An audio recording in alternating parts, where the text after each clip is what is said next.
Buenas tardes, Sandra. Bueno, buenos días allí, porque tú estás en Colombia. Es Bueno, correcto, muchas gracias. voy a presentarte porque algunos ya te conocen, pero otros no. Hoy para la entrevista de hoy he invitado a Sandra Marcela Campos, que es psicóloga clínica y comunitaria y es natural de Colombia, actualmente vive allí, en Bogotá, y estudió en la Universidad Santo Tomás de Aquino de Bogotá, Colombia, en la Universidad Católica de Cuenca, Ecuador, CEPACET, y en la Universidad de los Andes, Ministerio de Salud y Protección Social, también de Bogotá, Colombia. Hoy vamos a hablar del tema de la culpa en psicología, que es una emoción que nos hace sentir mal. Y bueno, tiene mucho que ver con la actitud, vamos, quiero decir que les afecta mucho a las personas secularizadas y exclaustradas, sobre todo las que son víctimas de abusos, ¿no? Entonces, Claro. yo quisiera que empezaras por explicarnos qué es la culpa en psicología. Lamentablemente esto está bajo la idea de que todos debemos responder igual en todas las situaciones que se nos presentan. Entonces, la individualidad se pierde y cuando la individualidad se pierde, hay un gran daño emocional a la postre porque me vuelvo muy bueno ocultando lo que hace parte de mi individualidad para poder permitirme estar ahí. Recordemos que no somos todos iguales y la idea es que no deberíamos. Es que no lo somos, ¿Sí? todos somos Entonces, únicos.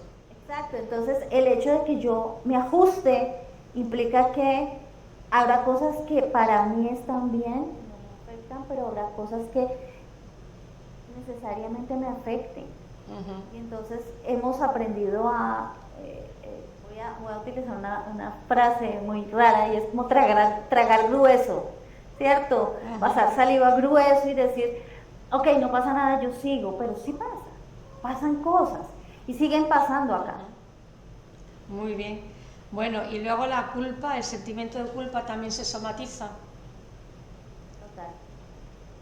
Lamentablemente, muchos de las afectaciones emocionales tienen un impacto significativo en tu cuerpo, en tu parte física. Recuerda que somos seres biopsicosociales, aunque nosotros tengamos, digamos, una salud muy buena, una situación emocional que puede ser muy impactante puede hacer que nuestro sistema inmune, digamos, baje un poco sus defensas y de alguna manera empecemos a tener sintomatología muy asociada a tensión muscular, a migrañas, a situaciones particulares en la digestión, incluso situaciones que tienen que ver con la parte cardiovascular.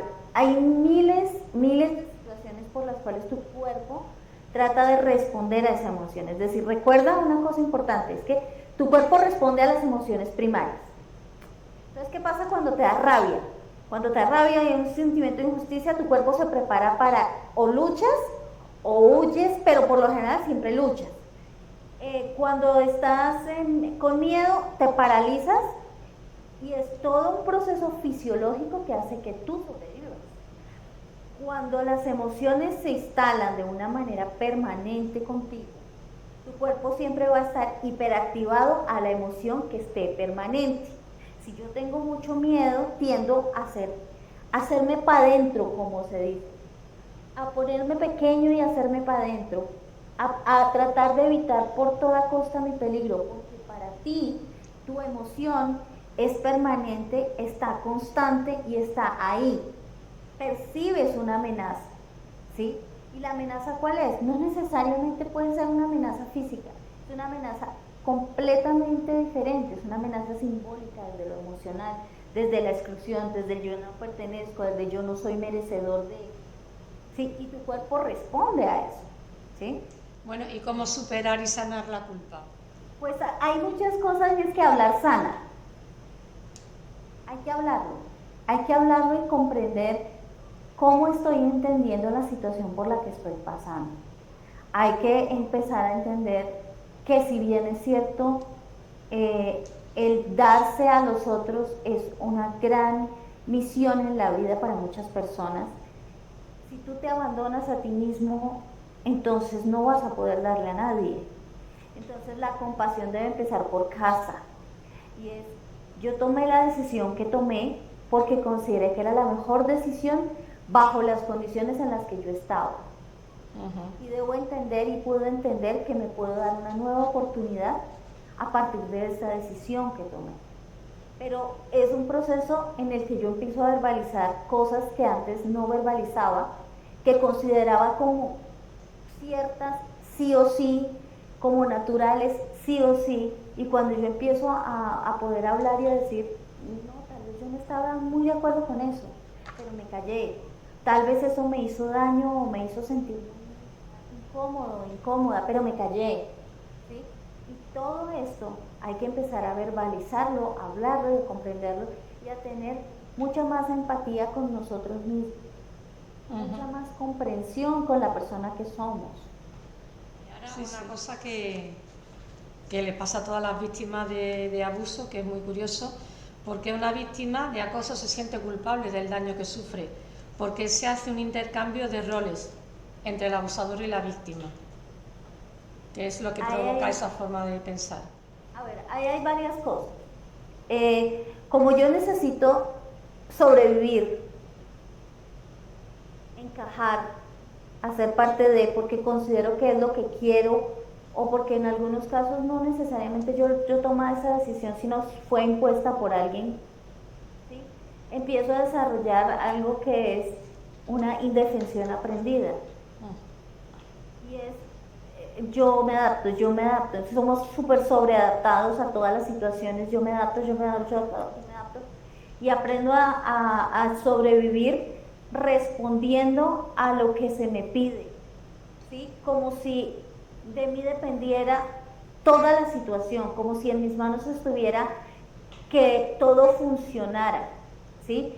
Lamentablemente, cuando hay tanta indefensión aprendida, cuando hay tanta presión sobre un ser humano, las personas precisamente empiezan a generarse esos juicios, ¿no? Si yo hice todo lo que me dijeron, si yo hice todo lo que... Yo lo hice para sobrevivir, yo lo hice para que no se enojaran, yo lo hice para ser aceptado, yo lo hice, entonces algo debía ser mal. Claro.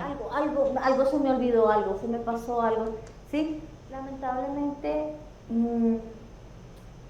la forma en que están constituidas muchas instituciones, desde una jerarquía muy vertical, hace que se exista una cadena de mando supremamente rígida y se entiende que por esa verticalidad los que están más abajo de la cadena de mando no deben o no deberían cuestionar esa cadena. Lamentablemente, una situación entre humanos podría ser mejor si no hubiera tanta verticalidad, y podría ser mejor si todos pudiésemos dar nuestras opiniones, nuestros puntos de vista, hablar de las emociones y construir desde cada uno desde nuestros puntos de vista. Podría ser mejor, pero lamentablemente las circunstancias actuales no siempre se dan de esa forma. Sí, totalmente. Y luego también otra cosa curiosa es que el entorno también culpabiliza a la víctima. Por ejemplo, un caso que tengo, una monja me cuenta que ella cuando antes de dejarlo, la priora llamó a su madre y le dio su descuento, y luego la madre no quiso creer a la hija, y eso que era su hija, y no la recibió en su casa, tuvo que irse a casa de una sobrina, entonces la culpabiliza. Y yo también pienso, puede ser yo por lo que veo en los familiares y eso en el entorno, algunos familiares también lo pasan mal por su hijo o hija o hermana, y otros no, simplemente les molesta la situación, no quieren que vuelvas a casa, ¿no? Que el religioso vuelva, para ellos una situación molesta. Entonces, sea por verdadero amor hacia tu familia y por toda la situación que está pasando, sea porque ahora mismo te molesta que después de 12, 15, 20 años vuelva a casa tu hermano, tu hermana o tu hijo, no deja de ser un sufrimiento para el familiar. Entonces la culpa se la echa al religioso que se va. No se la echa ni al superior, ni al convento, ni a la orden, ni al sistema, sino la culpa, o sea, todo el malestar que el familiar siente le echa la culpa al religioso, ¿no? Y por eso también en parte lo rechaza, ¿no? Y eso tiene mucho que ver con una cosa, Hortensia, y es lo que hablamos alguna vez en la anterior entrevista, si no estoy mal, y es tantas expectativas depositadas en un ser humano en torno a unas cualidades que si bien son muy buenas, a veces deben también tenerse unos límites, es decir, yo puedo ser una persona espiritualmente muy entregada, pero no significa esto que estoy a disposición del maltrato. Yo puedo ser una persona completamente tranquila, completamente conciliadora, pero no significa que si hay algo que transgrede mis propios límites, deba quedarme callado y no deba decir esto me lastima o esto me hace daño. Y a veces se idealiza tanto una figura o un rol que se deshumaniza. Sí. Somos humanos, básicamente somos humanos, que habrá algunas cualidades maravillosas que hacen que nuestros roles puedan ser mejores para los otros, claro, pero entendamos que somos humanos. Adicionalmente, entiendo que para una situación familiar en la que exista un miembro de la familia que tenga una vocación religiosa, también hay una situación allí muy importante familia que consideramos que somos, el tipo de valores que hacen que nuestra familia sea resaltable, por así decirlo, memorable, y entonces ahí empiezan no solamente como la circunstancia individual, sino también el tema de la culpa en torno a voy a poner muchas comillas, la vergüenza que implica que se supone que éramos este gran sistema familiar totalmente lleno de valores y todo, y de repente alguien como que quiebra eso, quiebra el pacto. Sí, totalmente. Ajá. Bueno, y ahora, a ver, ¿qué decir y qué no decir a una persona, a un secularizado que se sale por abuso, a un exclaustrado, qué decir o qué no decir? Por ejemplo, ¿qué no decir cómo se te ocurrió entrar en el convento? Por ejemplo, ¿no? Que eso no lo dicen, qué tenías en la cabeza, en parte es tu culpa por haber aguantado, que eso es curioso, que cuando estás dentro todo el mundo te dice que tienes que aguantar, y cuando sales y cuentas, es que es verdad, cuando sales y cuentas lo que te pasa, te dicen ¿por qué aguantaste tanto? O sea que el entorno no te ayuda ni antes ni después. Estás loca por haber entrado en el convento.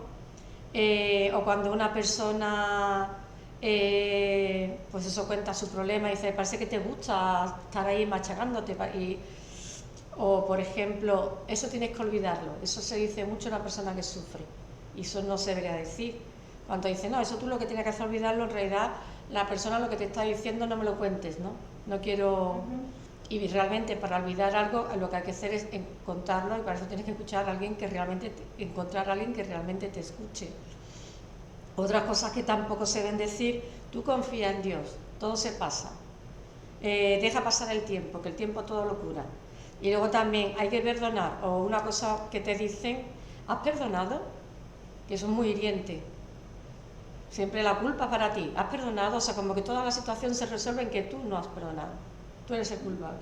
Y ese tipo de discurso precisamente viene de lo mismo, del escrutinio de que algo en ti está mal para que tú estés tomando esa decisión. ¿Por qué? Pues porque tendemos a caer en la falacia de la generalización, ¿no? Si 50 están bien y tú no estás igual de bien, es porque algo malo hay en ti que no tienen esos 50, ¿cierto? Pero es que resulta que aparentemente desde fuera, la que viene de dentro sabe que no están bien los 50, pero el entorno se cree que sí, ellos están bien, y la que está mal eres tú, que eres la que las deja. Claro, porque es que hay una cosa muy compleja, vamos a ponerlo así, hay una circunstancia que tiene que ver con el vínculo traumático, ¿sí? El vínculo traumático tiene varias situaciones, y es que siempre se ejerce con un poder vertical, y hay a intervalos determinadas situaciones que te generan como cierta comodidad. Hay como estímulos positivos dentro de todo, porque si tú estuvieras en una situación que fuera absoluta y completamente negativa, en algún momento salen todos corriendo. Pero no, siempre va a haber a intervalos determinadas cosas que son positivas. Y tu mente lo que se va a enfocar es considerar lo positivo sobre lo negativo, y por eso estás ahí, y por eso continúas ahí, ¿sí? Pero también es importante entender que si bien hay cosas muy positivas, no necesariamente esas cosas las vas a encontrar siempre afuera, probablemente las tengas tú adentro. Y no necesariamente el estar en ese contexto vaya a ser lo mejor para ti para sacar tus cosas positivas. Puedes estar en otros contextos y sacar eso maravilloso que tienes. Pero el vínculo traumático te hace sentir y te hace pensar que no puedes escapar de ahí, y que si escapas de ahí estás fallando, tú estás mal y los otros están bien. Y que definitivamente todo aquello por lo cual tú estuviste ahí, tú lo has fallado, eres tú, ¿sí? Hay una situación, y es que recuerda que al principio de la entrevista hablamos un poco de lo gregarios que somos los seres humanos. Y es que como hemos construido durante mucho tiempo en nuestra vida nuestro sentido de vida y nuestra identidad dentro de un grupo en donde todos nos cuidamos, nos protegemos, nos amamos, de alguna manera nos sostenemos, ¿sí? El salir de ahí implica una amenaza enorme para nuestra sensación, porque es, ¿y si yo no vuelvo a ver a estas personas? ¿Y si ya no puedo volver a hablar de las cosas? ¿Y si ya no encuentro con quién compartir estas sensaciones que tengo? Y eso genera una amenaza todo el tiempo en tu cabeza. Y recuerda que tu cabeza lo vivencia como real y persistente. Y que sí decir a una víctima. Dale. Yo he puesto, nada justifica que te hayan maltratado, lamento mucho lo que te ha pasado, nadie tiene por qué agredirte, lamento mucho lo que sucede, permíteme ayudarte para frenar esto de inmediato, necesitamos trabajar para que no vuelva a pasar, lamento mucho todo esto, al menos ya sabemos quién es y podemos denunciar, por ejemplo. Sí, por supuesto. Y adicionalmente yo le colocaría otra, y es, ¿qué crees que yo puedo hacer por ti en este momento? ¿Quieres que te escuche? ¿Quieres que te dé mi punto de vista? ¿Quieres que te dé un abrazo? ¿Quieres que te acompañe en silencio? ¿Qué quieres que yo en este momento pueda hacer por ti? A veces las personas solo necesitamos a alguien que se quede al lado de nosotros y nosotros poder verbalizar todas las cosas que tal vez en la vida hemos podido decir. ¿Sí? Porque tendemos a pensar que siempre debemos dar un consejo al otro. No, a veces no es necesario. A veces simplemente el estar ahí, el permitir un abrazo, el permitir el llanto, el validar el llanto, el decir, tienes derecho a llorar si sientes que tienes. Tienes derecho a expresar lo que sientes. Si sientes cosas que no has podido decir, hazlo ahora. Creo que ya hemos tocado todos los puntos de lo que yo tenía aquí preparado. Es muy bueno hablarlo, porque claro, la mayoría de la gente todos los que hablan conmigo, pues les cuesta ellos hablarlo en público, evidentemente. Entonces, esto que hablamos y lo ponemos luego, ellos se sienten identificados y les hace mucho bien. Por eso me gusta a mí tanto hacer estas entrevistas, porque yo sé lo que hablan conmigo y bueno, verbalizarlo, como decimos, que yo lo sé más por experiencia. Verbalizar las cosas es muy importante y muy sanador y muy beneficioso. Que es lo que es que lo que nos suele pasar en la vida consagrada, que no podemos hablar entre nosotros. Es así de raro, la gente no lo entiende, pero es verdad. Y es cuando sales fuera cuando más puedes hablar todo esto. Pero bueno. Claro.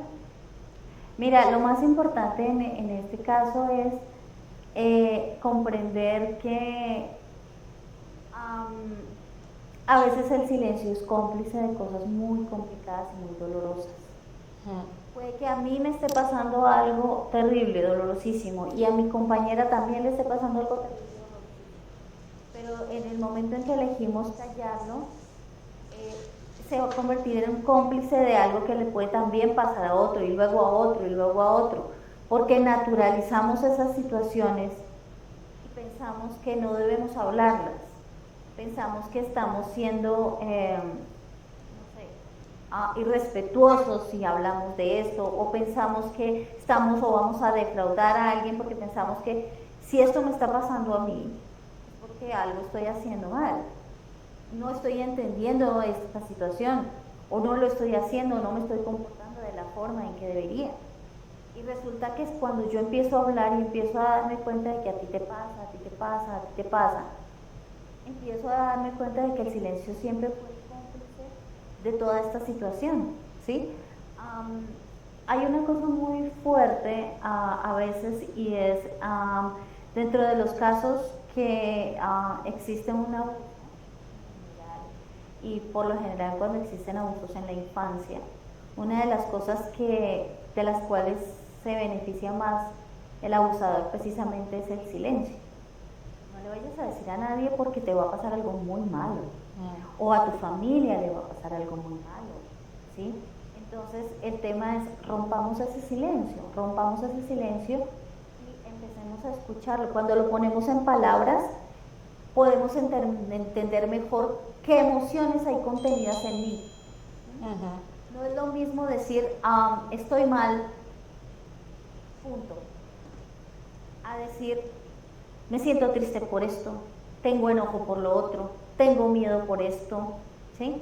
Entonces, en la medida en que yo empiece a identificar qué es lo que estoy sintiendo y de dónde viene, y lo puedo hablar, lo puedo resolver. Claro. Sí, luego también tradicionalmente en la Iglesia Católica la culpa, bueno, en general muchas cosas, porque el campo de la psicología va entrando poquito a poco en el pensamiento judeocristiano, pero venimos arrastrando ciertos errores, como por ejemplo identificar autoestima con orgullo, y por ejemplo la culpa, que sí que es verdad que tenemos la culpa original, que hemos nacido todo con la culpa y esto, pero nos centramos solo en eso. Entonces estudiar la culpa desde el lado de la psicología para mucha gente es un escándalo. Entonces siempre es, no, que la culpa, yo tengo la culpa, yo tengo que hacer un examen de conciencia, tengo que confesarme, y siempre la culpa es para mí, yo tengo que hacer penitencia, y todas estas cosas pues no se hablan. Entonces cuando un secularizado lo deja, se encuentra por primera vez con todo este tipo de cosas, se encuentra con que nunca lo ha hablado así, se encuentra con que no puede descargar esa parte, que está acostumbrado pues a eso, a cargar con la culpa, y bueno, pasa todas estas cosas, ¿no? Yo no sé si estoy, puedo estar equivocada, por favor corrígeme, porque pues realmente yo nunca he estado, no he hecho parte activa de ninguna comunidad religiosa. Sin embargo, dentro de lo que en mi educación católica como familia, y es que lo que sucede es que a veces se entiende que el expiar las culpas hace que seas mejor ser humano. Y el expiar las culpas, ¿a qué me refiero? Es como que debes sentirte muy, muy, muy mal, debes pasar muy, muy malos momentos, debes incluso llegar a unas situaciones muy complejas para que ya después te vuelvas mucho mejor ser humano. Y si bien es cierto, es importante que uno como ser humano reconozca si ha fallado y corrija cuando ha fallado. Eso es una cosa, y eso sí te vuelve un muy buen ser humano. Y otra cosa es que te sumas en el sufrimiento pensando que eso te va a volver más mejor ser humano, ¿sí? Cuando el sufrimiento viene o tiene su origen en otras cosas que realmente, si tú las examinas muy bien, tú no has sido responsable de causarle dolor a nadie. Claro. ¿Sí? Ni a ti, ni a ti te he señalado por haberle causado dolor a alguien.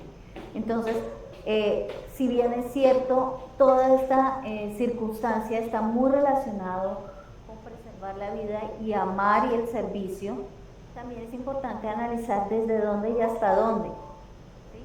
Porque yo puedo ser una excelente persona sin maltratarme a mí misma. ¿Sí? Yo alguna vez, no sé si lo dije aquí o lo dije en otro espacio, y es, ¿qué hace Sandra sin Sandra? No puede hacer nada. ¿Sí? ¿Qué hace Hortensia sin Hortensia? No puede hacer nada. ¿Sí? Entonces debe empezar por casa, y casa es acá. Pues nada, yo creo que hasta aquí hemos llegado, yo creo que está todo muy interesante y va a quedar, vamos, va a quedar bien y bueno, si tiene algo más que decir o algo... Pues, Hortensia, primero agradecerte muchísimo estos espacios, esperando que el análisis que se hace y la posibilidad de hablar las cosas nos ayude a todos y a todas las personas que nos escuchan. Y en segunda instancia es, somos seres humanos y desde nuestra humanidad podemos hacer grandes y maravillosas cosas, entendiendo que tenemos también unos límites y que somos personas que tenemos emociones y hacemos parte de familias y de comunidades y que no es tan saludable idealizar a nadie porque pues precisamente nuestra categoría de humanos hace que nosotros incluso podamos llegar a mejorar cada vez más sin caer en la idealización. Sí, cuando idealizas a alguien te estás relacionando no con esa persona, sino con la fantasía que tú tienes en tu cabeza de lo que, tiene que ser esa persona según tu fantasía. Pero eso se da mucho en la vida religiosa, que los seglares idealizan mucho a los consagrados y yo lo que siempre pienso que eso es lo que hace que infravalora el bautismo, o sea que es en detrimento de nosotros mismos, no es solo... Pero bueno, son cosas que son mentalidades que se crean y que no son fáciles de superar. Yo creo que ese tipo de cosas hace falta varias generaciones para que lo superen, pero bueno, ahora estamos en este punto y ya está. Muy bien, pues nada, a mí me ha quedado claro muchísimas cosas, yo espero que los que estén escuchando esto también y ya veremos a ver la respuesta que recibo y seguimos caminando, ¿vale? Ya habrá otra entrevista, sacaremos otro tema interesante, ¿vale? Muchísimas gracias, de verdad. Entonces cuenta conmigo en lo que yo pueda. Vale, chao.